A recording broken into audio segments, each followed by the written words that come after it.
اما بعد فاعوذ باللہ من الشیطان الرجیم بسم اللہ الرحمن الرحیم ود کثیر من اہل الکتاب لو یردونکم من بعد ایمانکم کفارا حسدا من عند انفسهم من بعد ما تبین لهم الحق فاعفوا واصفحوا حتی یاتی اللہ بامرہ ان اللہ علی کل شیء قدیر۔ سورۃ البقرہ آیت نمبر 109 ہے۔ اللہ تعالیٰ فرماتے ہیں اور چاہتے بہت زیادہ اہل کتاب میں سے کاش کہ تمہیں پھیر دیں کفر کی طرف تمہارے ایمان کے بعد، اپنے دلوں میں حسد کرتے ہوئے۔ تو معلوم ہوا کہ حسد بڑی بری بیماری ہے جس سے ایمان بھی ختم ہو سکتا ہے۔ شیطان کو حسد نے ہی برباد کیا، اللہ تعالیٰ سب کو حسد سے بچائے۔ تو اس آیت مبارکہ کا شان نزول یہ ہے کہ یہودیوں نے جنگ احد کے موقع پر مسلمانوں سے کہا تھا کہ نعوذ باللہ اگر تم حق پر ہوتے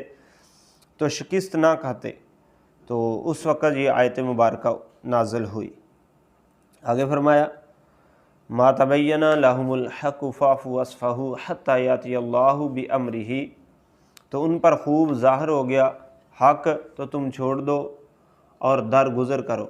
حتی یاتی اللہ بامرہ، یہاں تک کہ اللہ اپنا حکم لائے۔ تو اس سے معلوم ہوا کہ درگزر کرنے کا حکم جہاد کی آیات سے منسوخ ہے۔ نرمی کی تمام آیات کا یہی حکم ہے کہ وہ جہاد کی آیتوں سے منسوخ ہیں۔ آگے فرمایا ان اللہ علی کل شیء قدیر، بے شک اللہ ہر چیز پر قادر ہے۔ آگے اللہ تعالیٰ نے فرمایا وَأَقِیمُوا الصَّلَاةَ وَآتُوا الزَّکَاةَ،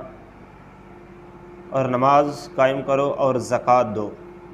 تو اس سے اشارتاً معلوم ہو رہا ہے کہ نماز زکوٰۃ سے بہتر ہے کہ نماز کو زکوٰۃ پر مقدم کیا گیا۔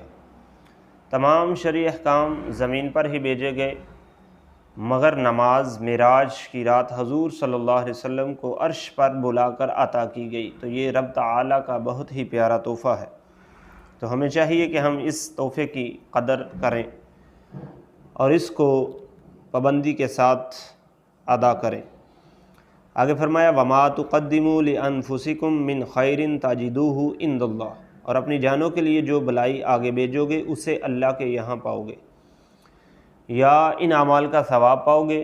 یا بعینہ اعمال وہاں پر پاؤ گے، کیونکہ حدیث مبارکہ میں ہے کہ قیامت میں اچھے اعمال اچھی صورت میں عامل کے سامنے آئیں گے۔ آگے فرمایا ان اللہ بما تعملون بصیر، بے شک اللہ تعالیٰ تمہارے کاموں کو دیکھ رہا ہے۔ تو اس سے اشارتاً معلوم ہوا کہ نیکی کی جزا ملے گی جو زندگی میں کر لی جائے۔ بعد موت بعض اللہ کے بندے ذکر اللہ اور تلاوت قرآن کرتے ہیں مگر اس پر جزا نہیں۔ ہاں صدقہ جاریہ کا بدلہ موت کے بعد بھی ملتا رہتا ہے، کیونکہ یہ زندگی میں ہی کر لیا تھا اور اس کا نفع دائمی ہے۔ اس سے ایصال ثواب کا مسئلہ حل ہو گیا کہ اگرچہ صالح مومن قبر میں اللہ کا ذکر کرتا ہے مگر زندوں کا ذکر اللہ تبارک و تعالیٰ کی بارگاہ میں اس کے لیے ثواب کا باعث بنے گا، اور اسی کو ایصال ثواب کہا جاتا ہے۔ بعض لوگ نماز تو پڑھتے ہیں لیکن نماز کے فرائض، واجبات اور نماز کا جو صحیح طریقہ ہے اس کی طرف توجہ نہیں رکھتے۔ بعض لوگوں کو دیکھا گیا ہے کہ جب نماز میں کھڑے ہو کر ہاتھ باندھتے ہیں تو ہاتھ باندھنے کا طریقہ جو ہے وہ بھی ٹھیک نہیں ہوتا، حالانکہ ہاتھ باندھنے کا جو صحیح طریقہ ہے وہ یہ ہے کہ الٹا ہاتھ نیچے ہو اور سیدھا ہاتھ جو ہے وہ اوپر ہو اور گھٹنے کو پکڑ لیا جائے، اس طرح چھوٹی انگلی اور انگوٹھے کے ساتھ گھٹنے کو پکڑ لیا، اور جو 3 انگلیاں درمیان والی ہیں وہ بالکل بازو کے اوپر سیدھی ہوں۔ یہ طریقہ ہے ہاتھ باندھنے کا، یہ طریقہ ہے۔ بعض لوگ ایسے ہاتھ باندھ لیتے ہیں، ایک ہاتھ نیچے لمکا ہوتا ہے اور دوسرا جو ہے اس کے ساتھ اس کو ایسے پکڑ کر ساری انگلیاں نیچے کو ہوتی ہیں، تو یہ طریقہ جو ہے یہ غلط ہے۔ اگر ہم نماز کے لیے آئے ہیں، وضو بھی کیا ہے، تو پھر اس کے باوجود اگر صحیح طرح نماز کی ادائیگی نہ کریں تو اس سے ثواب کی بجائے الٹا گناہ مل سکتا ہے۔ اس لیے ہمیں چاہیے کہ نماز کا جو صحیح طریقہ ہے اس کے مطابق اس کو ادا کریں۔ اس کے بعد پھر آ جاتا ہے کہ رکوع، بعض لوگوں کو دیکھا گیا کہ رکوع جب کرتے ہیں تو رکوع میں کم جھکتے ہیں، حالانکہ حکم یہ ہے کہ جب رکوع کیا جائے نماز کی حالت میں تو بالکل اس کی کمر جو ہے وہ ایسے سیدھی ہو جائے، اور اگر اس کے اوپر کو پانی کا گلاس رکھا جائے تو وہ گرے نہ، اس طرح اس کا رکوع ہونا چاہیے۔ جو بیمار ہے اس کے لیے تو چلو اللہ رسول کی طرف سے رعایت دی گئی ہے، لیکن جو تندرست ہے اس کے لیے یہ حکم ہے کہ وہ رکوع ایسے کرے کہ بالکل اس کی کمر جو ہے وہ سیدھی ہو۔ اور رکوع کے بعد جب کھڑے ہونا ہے، بعض لوگ تھوڑا سا کھڑا ہو کے فوراً سجدے میں چلے جاتے ہیں، تو یہ بھی طریقہ ٹھیک نہیں ہے۔ رکوع کے بعد بالکل سیدھا کھڑا ہونا جو ہے یہ واجب ہے۔ تو نماز میں اگر واجب چھوٹ جائے یا جان بوجھ کر چھوڑ دیا جائے تو نماز نہیں ہوتی۔ اس لیے اس چیز کو بھی مد نظر رکھنا چاہیے کہ جب بندہ رکوع سے کھڑا ہو، ایک آدھے منٹ کا فرق پڑتا ہے، تو یہ نہ ہو کہ تھوڑا اوپر ہوا اور فوری جو ہے وہ سجدے میں چلا گیا، نہیں، بلکہ رکوع سے بالکل بندہ سیدھا کھڑا ہو، سیدھا کھڑا ہونے کے بعد پھر جو ہے وہ سجدے میں جائے۔ ایک تو اس میں یہ ہے کہ واجب صحیح ادا ہو جائے گا،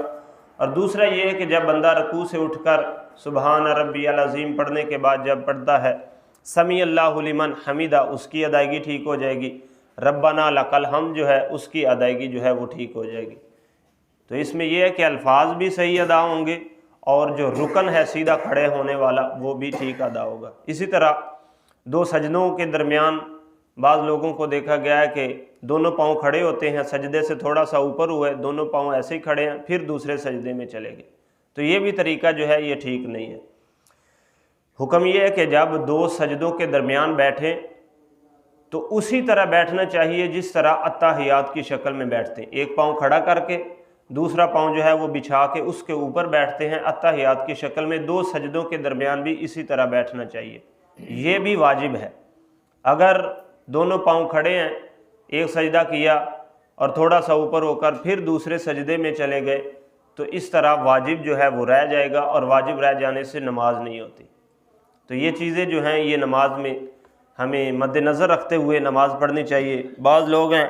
کہ 20 سال ہو گئے، 30 سال ہو گئے نماز پڑھتے ہوئے، ان چیزوں کی طرف خیال نہیں ہے، تو جس کی وجہ سے نماز جو ہے اس کے ثواب میں بہت زیادہ کمی آ جاتی ہے۔ یا تو ایسا عمل ہوتا ہے کہ نماز ہوتی نہیں ہے، اور اگر ہوتی ہے تو بہت کم ثواب ملتا ہے، کیونکہ نماز کے واجبات جو سنتے ہیں ان میں بہت زیادہ کمی پیشی ہو جاتی، جس کی وجہ سے نماز جو ہے وہ صحیح ادا نہیں ہوتی۔ تو اللہ تبارک و تعالیٰ نے فرمایا نماز قائم رکھو اور زکوٰۃ دو، وَمَا تُقَدِّمُوا لِأَنفُسِكُم مِّن خَيْرٍ تَجِدُوهُ عِندَ اللَّهِ، اور اپنی جانوں کے لیے جو بلائی آگے بھیجو گے اس کو اللہ کے ہاں پاؤ گے۔ تو اللہ کے ہاں وہی پانا ہے جو ہم نے صحیح طریقے سے اللہ کی نماز ادا کی ہوئی ہے، یہ نہیں کہ بندہ آیا دو چار ٹکرے ماری تیز جلدی اور چلا گیا، تو اس کا ثواب اللہ کے ہاں نہیں ملنا۔ اللہ تبارک و تعالیٰ نے فرمایا وَمَا تُقَدِّمُوا لِأَنفُسِكُم، جو تم آگے بھیجو گے اپنی جانوں کے لیے، یعنی جو ہم نماز ادا کریں یہ کسی کے لیے نہیں، اپنے آپ کے لیے ادا کریں، اس میں ہمارا اپنا فائدہ ہے، کسی اور کا فائدہ نہیں، تو اللہ کے ہاں اسی کا اجر ملے گا جو صحیح طریقے سے ادا کی ہوگی۔ من خیرن تجدوہ عند اللہ، کہ اللہ کے نزدیک اس کو بلائی کی صورت میں پاؤ گے، اچھی صورت میں پاؤ گے۔